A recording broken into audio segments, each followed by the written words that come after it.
একটা জরুরি কাজে গুলিস্তান গিয়েছিলাম। তো কাছেই চলছে ইসলামী বইমেলা। ভাবলাম ঘুরে আসি। এবারের মেলার আয়োজনটা বেশ সুন্দর।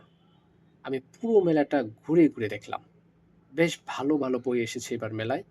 আমিও বেশ কিছু বই দেখলাম। সিয়ানে এসে এদের এই বইটা খুব ভালো লাগলো। প্রাত্যহিক জীবনে বেশ গুরুত্বপূর্ণ।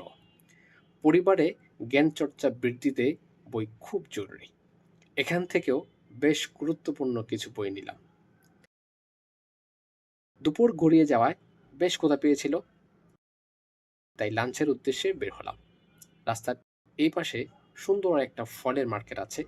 অবশেষে একটা রেস্টুরেন্ট পেয়ে গেলাম, যেখানে লাঞ্চের পর্বটা সেরে নিতে পারি। ইতিমধ্যেই আমাদের খাবার চলে এসেছে এবং খাবারটা বেশ ভালো ছিল। স্পেশালি গরুর গোশতটা নাইস। তো রেস্টুরেন্ট থেকে কিনলে পানিটা দেওয়া হয়, যেটা কোকাকোলা কোম্পানির। আমরা এই পানিটা তাই বদলিয়ে নিচ্ছি। আপনারাও এইসব কোম্পানিকে বয়কট করুন। তো খাওয়ার পর চা আমার লাগবেই, যদিও চাটা একদমই ভালো ছিল না। তবুও সারাদিনের ক্লান্তি কাটাতে জরুরি। তো ইতিমধ্যেই মাগরিবের ওয়াক্ত চলে এসেছিল।